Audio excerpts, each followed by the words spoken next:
Hi, I'm Robert Stanger from View from Reality, And I'm Kathryn Laughlin from the Laughlin Light. and we're here today to discuss the events of the past few days.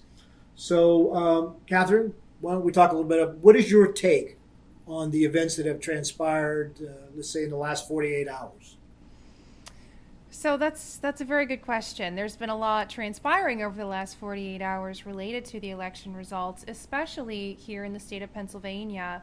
We're coming here from Pittsburgh, Pennsylvania, where in fact there's been some discussion around some of the ballots that were submitted in Allegheny County specifically. They're thinking around 300 of those ballots were counted without any observation whatsoever. And of course, we're seeing the same thing in Philadelphia. We're seeing the same things here in Detroit, Michigan, which was also a close election race, and places like Georgia as well. So we've got all of our battleground states with ballots on the table here counted towards the officially considered president-elect Joe Biden that have no real observation. Of course, what happened in the last couple of days is never happened before in the history of the United States, perhaps the history of the world. So we went to bed last night, or we went to bed the night of the election. Trump's 300,000 votes ahead in Michigan, 700,000 votes ahead in the state of Pennsylvania. I believe it was 90,000 in Georgia, 100,000 in Wisconsin, and suddenly we wake up and find all these votes have evaporated. They've disappeared. The leads have disappeared. All right. So I think you would have to, and I'm no mathematician, but I think that there are better odds that we will get hit by a comet tomorrow than for that to have happened. What do you think? I agree with you there, especially when you look at the overall voter turnout in some of these states when they're claiming that 80 to 90% of total voting population somehow turned out to vote in this election. Because when you're looking at the overall numbers and ballots and the voter population, they're so close with these votes somehow magically appearing night after night after night. And you're exactly right. Tuesday night was an amazing night for most Republicans. Trump was in the lead in most battleground states. Things were looking very positive. His lead in Pennsylvania was so large, in fact, that his campaign felt comfortable calling a win in the state of Pennsylvania. And somehow we've now flipped in all of those states except North Carolina. So it's been a very interesting last few days. And of course, we have some legal challenges hitting the Supreme Court. Some state judiciaries have denied to look at Trump legal challenges.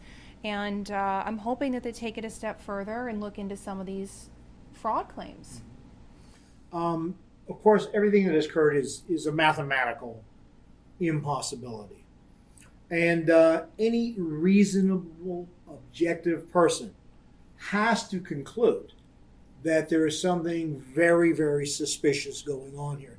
Now, you would think that these suspicious events would be enough to try to warrant a closer investigation. But interestingly enough, it appears not only is the fix in, or the fix was in, and by the way, I think there's clear indications that the Democrats have been planning this. They knew this was going to happen all along. They were planning this. There were statements from Nancy Pelosi and people from within the Biden campaign Very days before the interesting. election stating that they knew Biden was going to win the state of Pennsylvania. It's on record. How would they have known? Obviously, a lot of the projections in these states were incorrect. Projections not only in the presidential election, but the other arms of our government as well have turned out to be incorrect.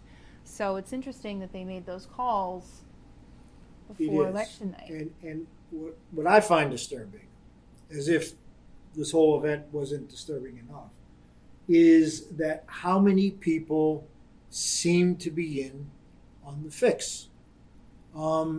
It's people in the government, people in the media, obviously the big tech.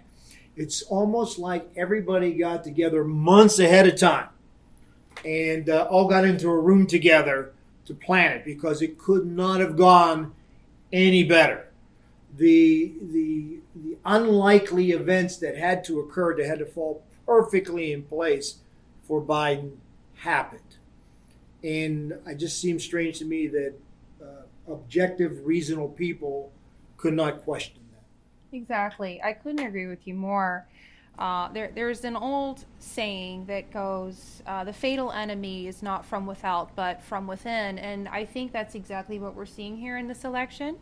For years, people have been crucifying President Trump for having any dealings or 2016 election interference with Russia, the Russia hoax. We all know about the Russia hoax. I feel that we're exhausted by the Russia hoax. And of course, the $50 million in taxpayer funds that were used to investigate the false Russia hoax is exhausting as well. But what we're seeing is that perhaps the enemy is not China, perhaps it is not Russia. And there are many other countries that we have accused of trying to interfere in our elections.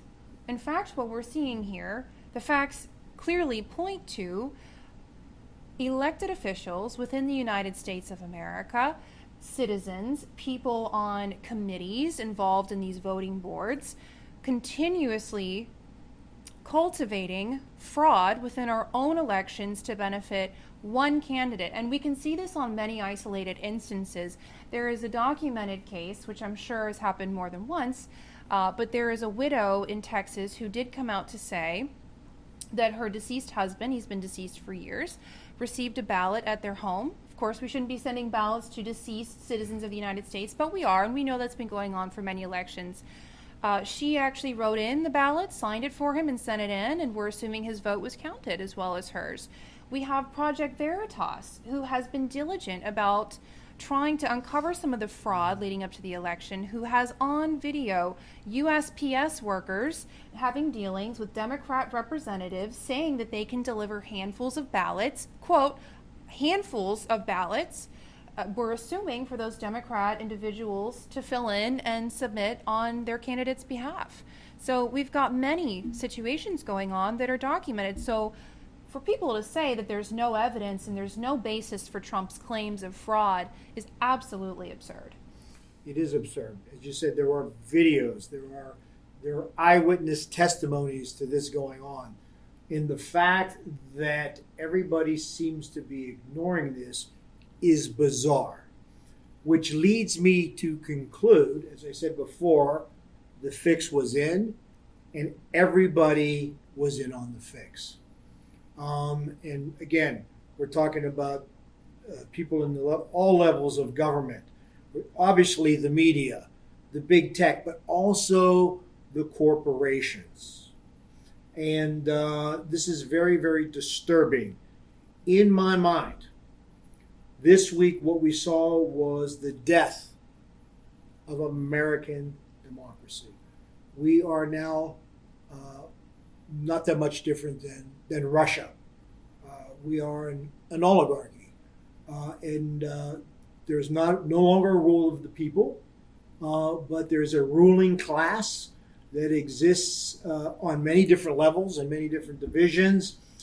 And there's just no way this ruling class was going to let an outsider come in and change the way they have been doing things for the last couple of decades. They just weren't going to let that happen. And this is why you have nobody speaking up. Exactly. There are many totalitarian governments throughout history who have held elections and have carried out the facade, and the people believed in the facade of elections and the power of the people and, people choosing their government. And in fact, there's a quote by FDR that says, "Let us never forget that government is ourselves and not an alien power over us. The ultimate rulers of our democracy are not a president and senators and congressmen and government officials, but the voters of this country." FDR said that many, many years ago.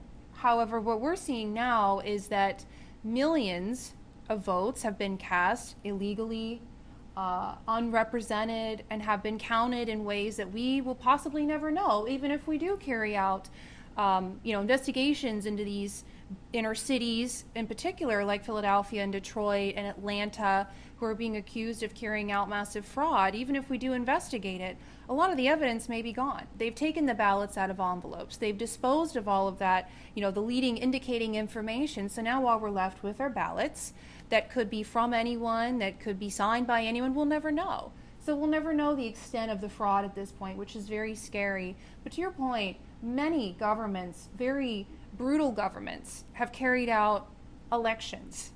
And what we're seeing in 2020 is that our elections are not truly representing the will of the people. That's right. I believe even the Soviets had elections. But in that particular case, it didn't matter who you voted for because you were all voting for the same party. That situation exists now in the United States. Doesn't matter who you're voting for. They're all part of the ruling class, the Washington establishment. Unelected. Many of these people behind the scenes are unelected billionaires who are owners of companies. They're all intertwined. The chairman and the owners of these companies serve on many political boards and vice versa. So the people really pulling the strings are those which we've never elected as people. And I'm sorry, if you're an American and you voted for Joe Biden, you think that you have a voice or that you have a say in how this country is run, you are gravely mistaken. We no longer have a say. We no longer have a voice. However, they're going to try to keep up the illusion. But I think they've made it quite apparent that democracy in the United States is over. It's a facade. It's a facade. We may not have a voice in government right now, a true voice, meaning through our votes, but we do still, at the present time, have a voice on social media channels like YouTube, Facebook, Instagram, and things like that, which is why we're here today, to try to preserve that and try to exercise our freedom of speech as much as possible. There is censorship going on, and we know that. They are censoring conservative, Republican voices on social media platforms. We very, very well may be subject to that at some point in time, but that's not going to stop us. We're going to sit here, we're going to exercise our rights, and we're going to try to discuss the truth that's going on in this country. Absolutely correct. So we will be following this very closely in the days to come. And I think I speak for both Kathryn and myself when we tell you, you have not heard of the last of us. That's right. We will be back. We'll be back.